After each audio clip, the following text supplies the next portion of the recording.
They've been lying to you, telling you that being selfless is the goal, that good girls give without limits, that putting yourself first makes you a bad person. And guess what? That's exactly why you're drained. That's exactly why you're stuck, why you feel like you're living a life that doesn't even belong to you. Let me say it loud. You should be selfish. Not because it's trendy, not because it's edgy, but because it's survival. Because the world will take everything from you, your time, your energy, your identity, if you let it. And no one is coming to save you from that. So if you're tired of being the nice girl, the reliable one, the one who never says no, this video is your wake-up call. Let's talk about why selfishness might just be the most honest, powerful, life-saving thing you ever do. We're taught to be sweet, to be accommodating, to say yes, to not make waves, to be the one who compromises. You know what that really teaches us? That everyone else matters more than we do. But let me tell you something that literally changed my life. Being selfish isn't mean, it's self-defense. Like, think about it. How many times have you said yes to something you didn't want to do just to avoid disappointing someone? How many times have you swallowed your own feelings just to keep the peace? You think you're being kind, but what you're actually doing is betraying yourself. Over and over again. I used to do this all the time. I was the nice girl, the peacemaker, the one who always understood, who forgave everything, who went out of her way for people who honestly would have never done the same for me. And for what? For people to like me? To respect me? They didn't. You can't earn love by abandoning yourself. There comes a point where you have to realize if you don't protect your energy, if you don't guard your peace, no one else will. It's not anyone's job to save you from burnout or toxic friendships or one-sided relationships. That's your job, and that's where healthy selfishness comes in. People get uncomfortable when women start putting themselves first. You'll hear stuff like, "You've changed," or "You only care about yourself now." Good. That means the boundaries are working. Selfishness, the kind I'm talking about, is not about being a bad person. It's not about stepping on people.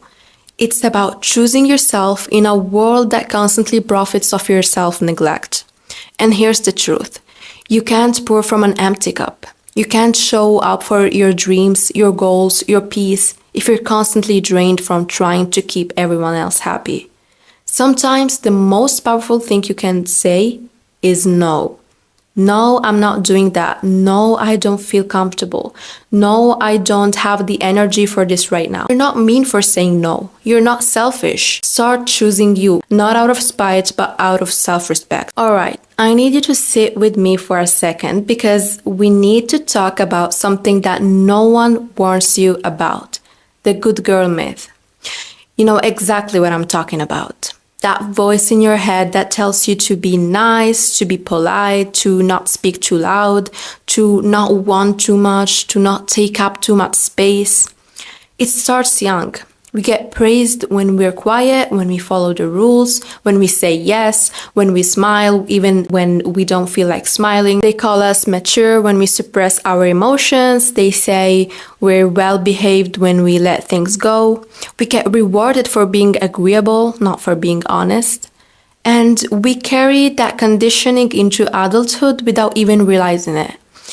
I know I did. I was the good girl, the chill one, the one who didn't ask for too much, who never complained, who always gave people the benefit of the doubt, even when they didn't deserve it. I thought that being low maintenance made me lovable, made me likable, that being easy to deal with meant I'd be chosen. I thought that if I just kept being good, life would eventually reward me, that people would see my value and treat me right. But here's what actually happened. I got overlooked, I got taken for granted, I got used, and I blame myself for it. Because when you're raised to believe that being good equals being worthy, the second someone treats you badly, you assume it's because you weren't good enough. Maybe I should have been more understanding, maybe I was too much, maybe I wasn't enough. No, the problem wasn't me. The problem was the freaking role I was trying to play. You see, the good girl isn't real. She's a costume. She's a performance designed to make other people feel comfortable at the expense of your own voice, your own needs, and your own power. And every time you silence yourself to keep the peace, you're telling yourself that you don't matter, that your truth is a problem, that your anger is dangerous, that your desires are inconvenient, that your boundaries make you difficult. But let me ask you this. What has being the good girl actually gotten you? Did it protect your heart? Did it keep you from being hurt? Did it bring you closer to the life you want? Or are you just exhausted, resentful, burnout, lost in an identity that was never truly yours? Because that's where I ended up. I didn't even recognize myself anymore. I had become so obsessed with being liked that I forgot how to be real. I forgot how to be me. Unlearning the good girl mentality is hard because at first, you stop being convenient. When you say no, when you take up space, when you stop apologizing for everything, when you finally choose yourself, they'll say you've changed, they'll call you selfish, they'll guilt trip you. Let them. Just let them. Because you know what? They weren't in love with you. They were in love with your silence, with your compliance, with your willingness to shrink. You don't need that kind of love. You need love that sees you, that respects you, and doesn't require you to erase yourself to keep it. So no, you're not here to be the good girl. You're not here to be pleasing. You're not here to be the easy choice. You're here to be whole, to be complicated, to be loud, to be emotional, powerful. The girl who knows what she wants, who sets boundaries like a queen, who's not afraid to disappoint people if it means not disappointing herself. That's not selfish, that's liberation. And the sooner you let go of that tired good girl script, the sooner you start living a life that actually belongs to you, not to the version of you that makes everyone else comfortable. This one might sting a little, but I say it with love because it's something I wish someone had told me sooner. If you're not selfish, if you don't actively choose yourself, you will end up living a life that doesn't even feel like yours. Let that sink in. I'm not talking about waking up one random day and feeling a little lost. I'm talking about waking up years from now in a relationship you settled for, in a job you never wanted, in a city you don't even like, surrounded by people who don't see you, and wondering, how the hell did I get here? I'll tell you how. By saying yes when you wanted to say no, by prioritizing what's expected over what you actually wanted, by following a script that was never written for you, but for the version of you that other people were comfortable with. And you know what's wild? Sometimes you don't even realize it's happening. It creeps in slowly. First, you choose the safe major in college because your parents said your passion wouldn't pay the bills. Then you stay in a relationship that doesn't fulfill you because everyone says they're a good person and you'd be stupid to leave. Then you take the job, say yes to the wedding, move to the city, have the kid, follow the map, the one someone else drew for you, and by the time you stop to breathe, you're gone. Your voice is buried under everyone else's expectations. And let's be honest, a lot of us have been taught that self-sacrifice is noble, that putting others first is what makes you a good person. But what they don't tell you is that there's a cost to that. And the cost is your freaking life, because you only get one life, one story, one chance to be who you really are. And yeah, choosing yourself might make people uncomfortable. It might disappoint your parents. It might confuse your friends. It might break a few hearts, including your own. But here's what it won't do. It won't leave you bitter. It won't leave you stuck. It won't leave you looking back at 40, 50, 60, asking, who could I have been if I had just chosen me? So be selfish. Be selfish enough to leave the job that drains you. Be selfish enough to end the relationship that limits you. Be selfish enough to chase the dream no one else believes in but you, because the world will try to write your story for you. And if you're not careful, if you don't actively grab the pen, you look up one day and realize you're just a side character in your own life. And you were born to be the main character. So take the risk, make the move, say the thing, disappoint who you need to disappoint. Just don't let it be yourself. You cannot be authentic without being selfish. Period. I know selfish is still a scary word for a lot of us. We've been taught that selfish equals bad, that it means you're arrogant, you're cold, you're self-absorbed. But I want you to start seeing selfishness for what it actually is. A radical act of self-ownership. A declaration that I choose me. And here's why that matters. Because you can't live a real, aligned, truthful life if you're constantly filtering yourself through what other people want, expect, or approve of. If every decision you make has to be cleared through someone else's comfort, you're not being authentic, you're being a performance.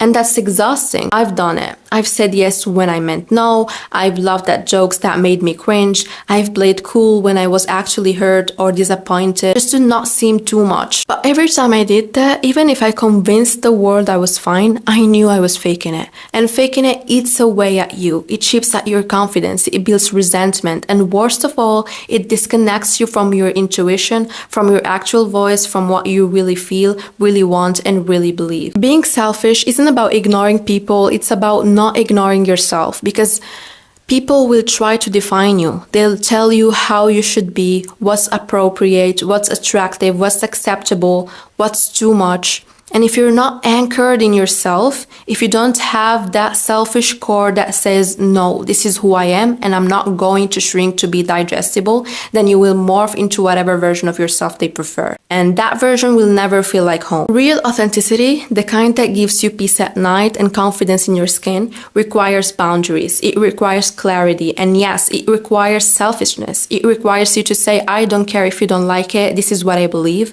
I don't care if it makes you uncomfortable. This is what I need. I don't care if you judge me, this is who I am. That's not ego, that's freedom, that's wholeness. That's the you that doesn't apologize for existing. So be selfish enough to be complicated and to be misunderstood, but at least true to yourself. Because if your authenticity depends on other people's approval, it's not real, it's borrowed. And one day you'll wake up and realize you don't even know who you are without their voices in your head. And that's not life. That's just survival in a costume. So take it off. You don't owe the world a watered down version of you. You owe yourself the truth. Let's talk about something we waste constantly without even realizing it. Our time. And I don't mean scrolling on TikTok for too long kind of waste. I mean emotional time, mental energy, the precious hours of your life you spend doing things you don't want to do for people who wouldn't do the same for you, just because you're afraid of seeming selfish. Let me tell you something that hit me hard one day. Every time you say yes to something that doesn't serve you, you're saying no to something that does. You're saying no to your peace, to your growth. You're saying no to your rest, to your goals, to your joy. You think it's just one favor, just one coffee, just one extra task, but it adds up. And the people who take that time from you, most of them don't even notice because they're not the ones paying the price. You are. I remember this one season of my life where I was constantly overcommitted. Always doing things for other people, always being there, always bending. And I thought I was being helpful. I thought I was being kind. But inside I was angry, I was tired, I was falling behind on the things that actually mattered to me. Because the truth is, being overly available is a form of self-abandonment. And nobody claps for the girl who's always exhausted. There's no award for being the most selfless. There's no prize for being the one who never says no. People will just keep taking as long as you keep offering. And that's when it clicked for me. If I don't start being selfish with my time, I'll keep living a life that isn't mine. Your time is your most sacred resource. You can get your money back, you can get your energy back, but time time is one way only. So if you spend it on people who drain you, situations that stunt you, or obligations that don't align with you, you're robbing your future self. You want to know what selfish really is? It's putting your calendar in your own hands. It's learning to say, no, I can't. I need this day for me. No, I'm not available. No, I just don't want to. And that's reason enough. You don't need a perfect excuse. I need rest is enough. It doesn't align with me is enough. I said I would focus on myself this year is enough. You are not a machine. You are not a customer service line. You don't owe everyone access to you 24/7. Being selfish with your time is being wise with your life. So protect your hours like gold, because they are. And when you stop giving them away to every request, every obligation, every fake emergency, you'll be shocked how much of you comes back. Your creativity, your peace, your joy, your purpose. Selfish? Maybe. But it's the kind of selfish that saves you. You can't be truly generous, truly giving, unless you're a little selfish first. Yep, I said it. Because you know what's not cute? Giving and giving and giving and giving until there's nothing left of you. That's not kindness. That's self-neglect dressed up as virtue. I used to pride myself on being the reliable one, the one who always showed up. I would drop everything the moment someone needed me. Didn't matter if I was exhausted, didn't matter if I had plans. If someone needed me, I was there. Because I thought that's what it meant to be a good person. But over time, I started to feel bitter, resentful, used, and guilty about feeling that way because I was helping, right? But here's the truth I had to face. When your cup is empty, your love becomes heavy. Your help becomes a burden. Your energy becomes transactional. That's not real giving. That's leaking. That's bleeding for people and calling it love. Real giving, the kind that feels good, clean, free, that comes from overflow. And to have overflow, you have to protect your energy. You have to say no sometimes. You have to rest. You have to ask, what do I need right now? You have to put yourself at the top of your own priority list.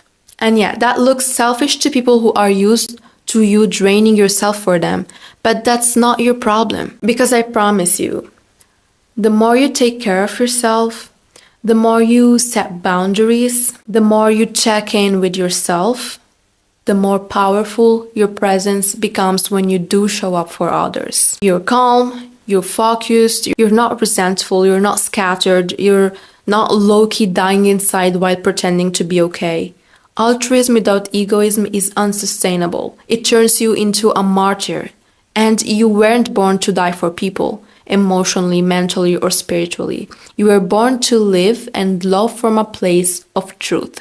So no, you don't have to choose between being a good person and taking care of yourself. You can be both, but the second one has to come first. Selfishness isn't the enemy of generosity. It's the foundation of it, so protect your energy like it's sacred, because it is. And when you do give, do it from power, not from pressure. When you finally start being selfish, when you start choosing yourself, certain people will disappear. And I need you to know that's not a loss. That's a filter. Because when you stop overgiving, when you stop bending, stop abandoning yourself to keep other people comfortable, you subtly see who was really there for you and who was just there for what you gave them. And the truth is, some of the relationships you thought were solid were actually just built on your overpresence. You carried them. You showed up every time. You made the effort.